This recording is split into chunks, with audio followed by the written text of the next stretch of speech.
Test மேட்ச்ல T20 score அடிச்ச west Indies அணி 44 ஓவர் ஆடி 162க்கு ஆல் அவுட் ஆகி பரிதாப நிலைக்கு தள்ளப்பட்டது. சிராஜினுடைய அனல் பறக்கும் வேகமோ, பும்ராவினுடைய துல்லியமான பந்து வீச்சும், குல்தீப் யாதவினுடைய சுழலும் இந்த இடத்துல வெஸ்ட் இண்டீஸினுடைய பேட்டிங் வரிசையை சின்னாபின்னமாக்கி இருக்கிறது. ஒரு நேரத்துல எப்படி இருந்துச்சு தெரியுமா இந்த வெஸ்ட் இண்டீஸ் அணி? ஆஸ்திரேலியாக்காரனையும் அலற விட்டவன், இங்கிலாந்துக்காரனை பயப்பட வச்சவன். இந்த அணியில அப்படிப்பட்ட திறமையான வீரர்கள்லாம் இருந்தாங்க. Viv Richard, Chanderpaul, Gayle, Smith, Bravo, Pollard, இன்னும் திறமையான வீரர்கள்லாம் வரிசையில் இருந்திருக்கிறாங்க. சுனில் நரேன், எப்படிப்பட்ட வீரர்கள் இருந்தாலும் தற்பொழுது வளர்ந்து வருகிற அணியாக தான் இருக்கிறது. சிராஜ் இங்கிலாந்துக்காரர்களையே அலற விட்டாரு டெஸ்ட் போட்டியில. அப்படிப்பட்ட சிராஜுக்கு இந்த வளர்ந்து வருகிற வெஸ்ட் இண்டீஸ் அணி ஏமாத்திரம். இந்த போட்டி அகமதாபாத்ல நரேந்திர மோடி ஸ்டேடியத்துல தான் நடந்தது. இதுல டாஸ் வின் பண்ணது வெஸ்ட் இண்டீஸ் அணி. டாஸ் வின் பண்ணி என்ன சூஸ் பண்ணாங்க? பேட்டிங். காரணம் என்னன்னா, இந்த கிரவுண்ட் பேட்டிங்க்கு ஏதுவாக இருக்கிறது. ஆகையினால வெஸ்ட் இண்டீஸ் அணியில 7 பேட்ஸ்மேன், அதாவது ஆல்ரவுண்டர் பிளஸ் பேட்ஸ்மேன், அந்த மாதிரி எல்லாம் எடுத்து வச்சிருக்காங்க. இந்திய தரப்பிலிருந்து கில் கிட்ட கேட்கும் பொழுது நானும் டாஸ் விழுந்தா பேட்டிங் தான் எடுக்கலான்னு இருந்தேன். ஆகையினால இந்த இடத்துல டாஸ் விடல, இருந்தாலும் கிடைச்சிருக்கிறத வச்சு நாங்க யூஸ் பண்ணிப்போம். அதுவும் இல்லாம இந்த இடத்துல முழு நேர பந்து வீச்சாளராக அணியில குல்தீப் யாதவ், சிராஜ், பும்ரா 3 பேரை எடுத்து வச்சிருக்காங்க. ஆல்ரவுண்டர் பட்டியலிருந்து அக்சார் பட்டேலை தூக்கிட்டு நிதிஷ்குமார் ரெட்டியை சேர்த்திருக்காங்க. அதோட தேர்ட் டவுனை ஸ்ட்ராங்கா எடுத்திருக்காங்க. இங்க சாய் சுதர்சன் தான் இறங்கணும்னு. வெஸ்ட் இண்டீஸ் தரப்பிலிருந்து ஓபனர்களாக சந்திரபால், கேம்பல் 2 பேருமே வந்தாங்க. இந்திய தரப்பிலிருந்து நம்பர் 1 டெஸ்ட் பவுலரான பும்ரா தான் வீசினாரு. இந்த ஓவர்ல லெக் பைல ஒரே ஒரு 4 மட்டும் தான் கிடைச்சது. இரண்டாவது ஓவர் சிராஜ் கான்பிடென்டா வீசி ஒரு மெய்டன் ஆக்குனாரு. தேர்ட் ஓவர்ல பும்ரா 2 பவுண்டரியை கொடுத்திருப்பாரு. இந்த இடத்துல வெஸ்ட் இண்டீஸ் அணிக்கு என்ன நினைச்சிருப்பாங்க? சரி, நமக்கு கான்பிடென்ட் வர மாதிரி 2 கிளாசிக்கான ஒரு 4 கிடைச்சிருக்கு, இதுல இருந்து நாம கொஞ்சம் ஸ்டார்ட் பண்ணுவோம் ஆடுறதுக்கு அப்படின்னு தான் ஒரு எண்ணம் இருந்திருக்கும். ஆனா இந்த இடத்துல 2வது ஓவர்ல சிராஜ் மெய்டன் பண்ணிருக்காரு. அந்த கான்பிடென்ட் அப்படியே மனசுல உள்ள வச்சுக்கிட்டு அடுத்த 4th ஓவர்ல சிராஜ் வீச வந்தாரு. அந்த ஓவரும் மெய்டன் தான் பண்ணிருக்காரு. ஆனா அதே ஓவர்ல 5வது பால்ல விக்கெட் எடுத்திருக்காரு. லெக் சைடுல வீசப்பட்ட பந்த 11 பாலுக்கு 0 ரன் அடிச்சு சந்திரபால் ஈஸியா ஸ்கொயர்ல அடிக்க முயற்சி பண்ணி கீப்பர் கிட்டயே கேட்ச் கொடுத்துட்டு வெளியே போயிட்டு இருக்காரு. இந்த சந்திரபால் யாருன்னா, இதுக்கு முன்னாடி பழைய வெஸ்ட் இண்டீஸ் வீரர் சந்திரபால் இருந்தார்ல, அவருடைய பையன் தான். ஒருவேளை சொல்லி அனுப்பி இருக்கலாம், இந்த இந்தியா கிரவுண்ட்ல எல்லாம் எப்படி விளையாடணும், எந்த மாதிரியான விளையாடணும், நீ எந்த மாதிரி விளையாடனா அந்த இடத்துல ஆக்ட் பண்ண முடியும், இதெல்லாம் சொல்லி அனுப்பியிருந்தா கண்டிப்பா அந்த மனுஷன் நல்லாவே விளையாடி இருப்பாரு. ஆனா சின்ன வயசு தான், இன்னும் காலம் போக போக நல்லாவே விளையாட ஆரம்பிப்பாங்க. இந்த வெஸ்ட் இண்டீஸ் அணியை பொறுத்த வரைக்கும் இது வெஸ்ட் இண்டீஸ் அணியே கிடையாது. அங்க தீவுகள் நிறைய இருக்குது. அந்த தீவுகள்ல இருந்து ஒரு குறிப்பிட்ட இடத்துல இருந்து ஒரு நபரை பொறுக்கி போட்டு ஆடுறாங்க. ஆகையினால இந்த இடத்துல தேச உணர்வு இருக்குமானா கண்டிப்பா கிடையாது. ஆகையினாலதான் அந்த நாட்டு வீரர்கள்லாம் நாட்டுக்காக விளையாடாம இந்த ஐபிஎல் போன்ற உள்ளூர் கிரிக்கெட்ல விளையாடுறதுக்கு ஆசைப்படுறாங்க, காசு சம்பாதிக்கிறதுக்காக. அங்க தேச உணர்வு இல்லாத காரணத்தினால்தான் அந்த அணி வளராமலேயே அப்படியே உள்ளவே போயிடுச்சு. ஆனா ஃபர்ஸ்ட் வேர்ல்டு கப் அடிச்சதே அந்த அணி தான். அதை நினைச்சு பார்த்தாவது அந்த அணியில இருக்கக்கூடிய வீரர்கள் மறுபடியும் திரும்ப அந்த அணியை காப்பாத்தி இருக்கலாம். இப்ப இருக்கக்கூடிய வீரர்கள் எல்லாருமே புதிய முக வீரர்கள் தான். ஆனா இந்த இடத்துல இந்தியா கூட விளையாடும் போது கண்டிப்பா ஜெயிச்சே ஆகணுன்ற ஒரு சூழ்நிலை இல்லலாம் இல்ல. இந்த இடத்துல வளர்ந்து வரக்கூடிய அணி தாக்குதலுக்கு உண்டான ஒரு தாக்கத்தை ஏற்படுத்தினால் மட்டும் போதுன்ற ஒரு நிலையில தான் அவங்க வந்திருக்கிறாங்க. அது முழுசா நம்ம பார்க்கும் போதே தெரியும். ஆக மொத்தம் 4 ஓவருக்கு 12 ரன்னுக்கு ஒரு விக்கெட் இழந்திருக்கிறது வெஸ்ட் இண்டீஸ் அணி. இதோட நிறுத்தினாங்களா? 5வது ஓவர்ல பும்ரா மெய்டன் பண்ணிருப்பாரு. 6வது ஓவர்ல வழக்கம் போல பும்ரா எப்படி தொடக்கத்துல 2 பவுண்டரி கொடுத்தாரோ சிராஜ் 2 பவுண்டரி கொடுத்திருப்பாரு. 7வது ஓவர்ல ஃபர்ஸ்ட் பால் வீச வந்தவர் நம்முடைய பும்ரா தான்.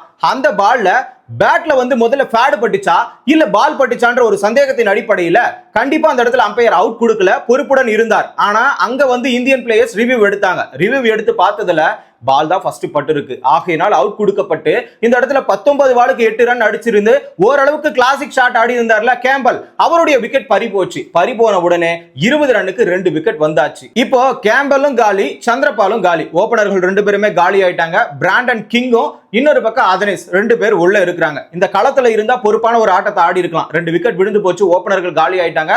இப்போ 3rd down 4th down middle order தான். கணக்குப்படி பார்த்தா இவங்க கொஞ்சம் பொறுப்புடன் ஆடி இருக்கலாம். அதாவது மிடில் ஆர்டர்னு கூட சொல்ல முடியாது, பேட்ஸ்மேன்கள் தான். இவங்க கொஞ்சம் பொறுப்புடன் ஆடி ஆட்டத்தை கொஞ்சம் நகர்த்திட்டு போயிருக்கலாம். 20 ஓவர் வரைக்கும் இருந்திருக்கலாம். ஆனா 10வது ஓவர் சிராஜ் தான் வீசினாரு. கடைசி பந்துல பாத்தீங்கன்னா பிராண்டன் கிங் போல்ட் ஆகி இருப்பாரு. அந்த போல்ட் ஆன உடனே 15 பாலுக்கு 13 ரன் மட்டும் தான் அடிச்சிருப்பாரு. அவரும் வெளியே போயிட்டாரு. அப்புறமா யார் வந்தது?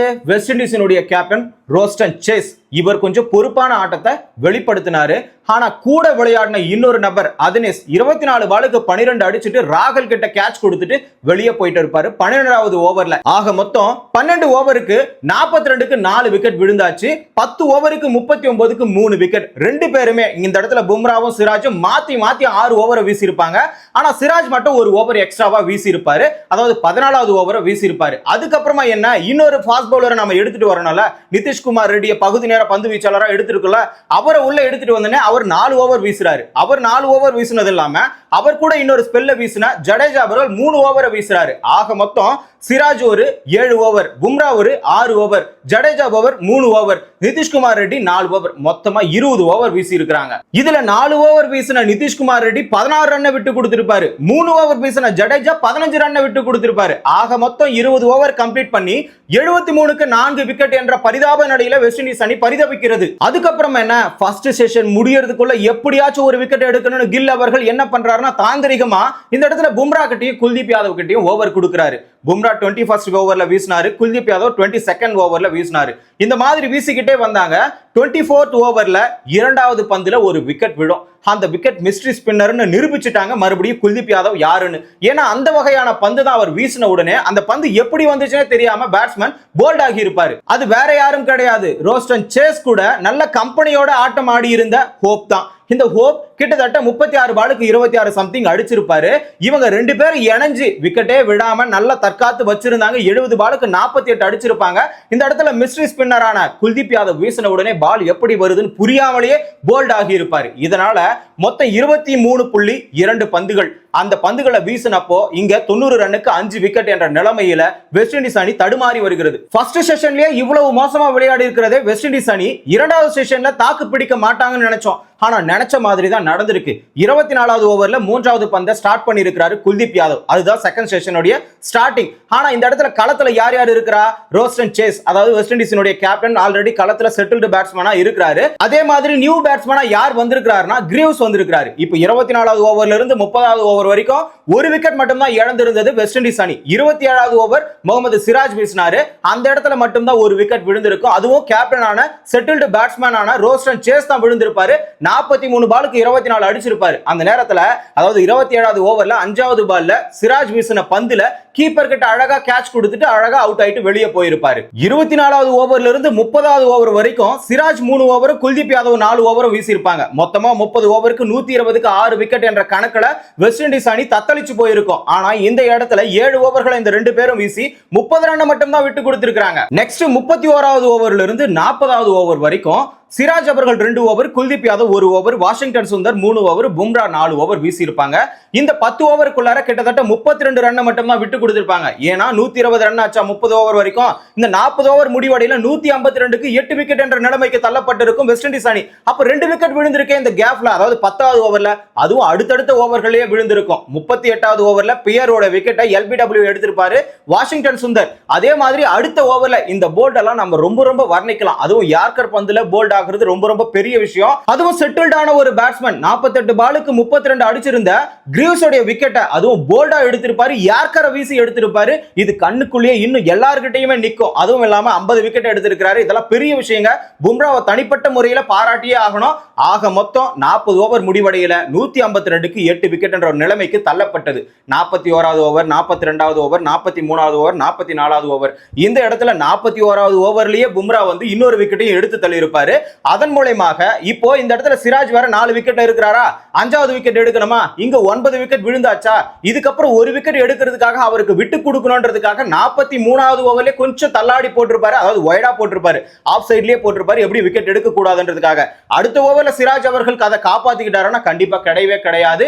ஆனா குல்தீப் யாதவ் 45வது ஓவர்ல ஃபர்ஸ்ட் பால்லே தங்களுடைய விக்கெட்டை எடுத்து அழகா கீப்பர் கேட்ச், அதுவும் அந்த விக்கெட்டை எடுத்து 162க்கு ஆல் அவுட் ஆகி இருப்பாங்க. இப்போ 163 அடிச்சு அதுக்கு மேல என்ன ரன் அடிக்கிறாங்களோ அந்த ரன்லாம் வந்துட்டு அவங்களுக்கு டார்கெட்டா மாறும். அதுவும் இந்திய அணி அடிக்கிறதா. அப்படி இருக்கிற பட்சத்துல இந்திய தரப்பிலிருந்து பும்ரா அவர்கள் 3 விக்கெட்டும், சிராஜ் அவர்கள் 4 விக்கெட்டும், குல்தீப் யாதவ் ஒரு 2 விக்கெட்டும், வாஷிங்டன் சுந்தர் 1 விக்கெட்டும், மொத்தமா 10 விக்கெட்டை எடுத்திருப்பாங்க. இப்போ ஃபர்ஸ்ட் செஷன்ல 90 ரன்னுக்கு 5 விக்கெட் மட்டும் தான் இழந்திருந்தாங்க. 23 ஓவர் ஆடி இருப்பாங்க. இரண்டாவது செஷன்ல 20 ஓவர் ஆடி இருக்காங்க. ஆனா 5 விக்கெட் எடுத்திருக்காங்க. 72 ரன் மட்டும் தான் விட்டு கொடுத்திருக்காங்க. மொத்தமா 162 மட்டும் தான் வெஸ்ட் இண்டீஸ் அணி அடிச்சிருக்காங்க. இது T20ல அடிக்கக்கூடிய ஒரு ஸ்கோர். ஆனா இந்த இடத்துல டெஸ்ட் மேட்ச்ல அடிக்கிறது ரொம்ப ரொம்ப மோசமான நிலை. 2 செஷன் முழுக்க வெஸ்ட் இண்டீஸ் அணியோட பேட்டிங்கை பார்த்தோம். தேர்ட் செஷன்ல இந்திய அணி தான் பேட்டிங் வந்தாங்க. ஜெய்ஸ்வாலும் KL ராகுலும் உள்ள வராங்க. 10 ஓவர் முழுக்க விளையாடி 23 ரன் மட்டும் தான் அடிச்சிருப்பாங்க. எந்த ஒரு விக்கெட்டும் இழப்பின்றி. இந்த இடத்துல கிரீவ்ஸ் வீசுறாரு, சீல்ஸ் வீசுறாரு, பியர் வீசுறாரு, நிறைய நபர்கள் வீசினாங்க, யாருமே விக்கெட் எடுக்கல. சரி, 20வது ஓவர் வரைக்கும் எடுக்கலையானா கண்டிப்பா ஒரு விக்கெட் எடுத்திருக்காங்க. அதுவும் 19வது ஓவர்ல சீல்ஸ் தான் வந்து சீலை பிரிச்சிருக்காரு. சீல்னு சொன்னது இந்த பார்ட்னர்ஷிப். கிட்டத்தட்ட 54 பாலுக்கு 36 அடிச்சிருந்த ஜெய்ஸ்வாலை கீப்பர் கேட்ச் ஆக்கி அழகா வெளியே அனுப்பியிருப்பாங்க. அந்த 19வது ஓவர்ல தான் ஒரு விக்கெட் விடும். மொத்தமா 20 ஓவருக்கு 74க்கு ஒரு விக்கெட் என்ற நிலைமை வந்தது. அடுத்துதான் சாய் சுதர்சன் களத்துக்கு வராரு.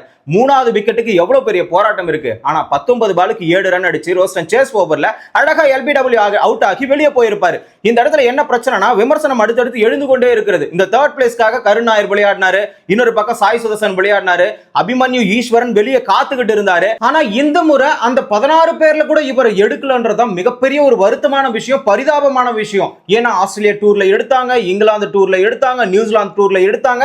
ஆனா 16 பேர்ல மட்டும் தான் எடுத்தாங்க. வாய்ப்பை பிளேயிங் லெவல்ல கொடுக்கவே இல்லை. ஆனா இந்த முறை அணிலேயே எடுக்கலன்றது எவ்வளவு பெரிய வருந்தத்தக்கக்கூடிய ஒரு விஷயம். அவங்க அப்பா பேசின விஷயத்துக்காக தான் இவரை ஒதுக்கி விட்டாங்களான்ற ஒரு விமர்சனமும் எழுந்து கொண்டிருக்கிறது. அப்படிப்பட்ட சூழ்நிலையில சாய் சுதர்சன் எப்படி விளையாடணும்? 19 பாலுக்கு 7 அடிச்சுட்டு ஈஸியா விக்கெட் ஆகிட்டு போயிருக்காரு. அதுவும் இல்லாம இங்கிலாந்து தொடர்லயே ஸ்டோக்ஸ் அவர்கள் அவருடைய வீக்னஸ் கண்டுபிடிச்சிட்டாரு. இந்த லெக் சைட்ல ஃபேட் பக்கத்துல போட்டு அந்த பால் ஆடுறதுக்கு ரொம்ப தடுமாறுறாரு. அதே வகையிலான பந்துகளை தான் வெஸ்ட் இண்டீஸ் அணி முழுக்க அவருக்கு போட்டிருந்தாங்க. அந்த பந்து ஆட முடியாம தான் கடைசியில இந்த ரோஸ்டன் சேஸ் ஓவர்ல ஈஸியா விக்கெட் ஆகிட்டு வெளியே போயிருப்பாரு. இந்திய பேட்டிங்ல ரொம்ப ஆறுதலான ஒரு விஷயம்னா இந்த இடத்துல 114 பாலுக்கு 53 ரன் அடிச்சு அழகா கிளாசிக்கா ஒரு அரை சதம் அடிச்சிருப்பாரு நம்முடைய KL ராகுல். அதுதான் மன திருப்தியாவே இருந்துச்சு. ஆடின ஒவ்வொரு ஷாட்டும் அவர் அடிச்ச 4 எல்லாமே கிளாசிக்கா இருந்தது. அது பார்க்கிறதுக்கு அவ்வளவு அற்புதமா இருந்தது. கண்ணுக்குள்ள ஒத்திக்கலாமான்னு இருந்தது. அடுத்த கோலியை இந்த இடத்துல பார்க்கலாம் போலதான் தோணுச்சு. அந்த வகையில அவருடைய ஆட்டம் இருந்ததுனால இந்த இடத்துல சாய் சுதர்சன் விக்கெட் ஆனாலும் கில் இந்திய கேப்டனாக களத்துக்குள்ளார இருந்து 43 பாலுக்கு 18 அடிச்சு அவரும் 114 பாலுக்கு 53 அடிச்சு இன்னும் களத்துல நாட் அவுட் பேட்ஸ்மேனா தான் இருக்கிறாங்க. ஆகிய காரணத்தினால இந்த இடத்துல 38 ஓவர்களை வீசி 121க்கு 2 விக்கெட் மட்டும் தான் இழந்திருக்கிறது இந்திய அணி. நாளைய டே 2ல வெஸ்ட் இண்டீஸ் அணி இந்தியாவை ஆல் அவுட் பண்றாங்களா இல்ல டிக்ளேர் பண்ற ஒரு நிலைமைக்கு தள்ளிட்டு போறாங்களான்றதை நாம பொறுத்துனதுதான் பார்க்கணும். டே 2ல என்ன நடக்குதுன்னு முழுமையா தெரிஞ்சுக்கணும்னா தமிழரசன் பாரிவளர் சேனலை சப்ஸ்கிரைப் பண்ணிக்கோங்க.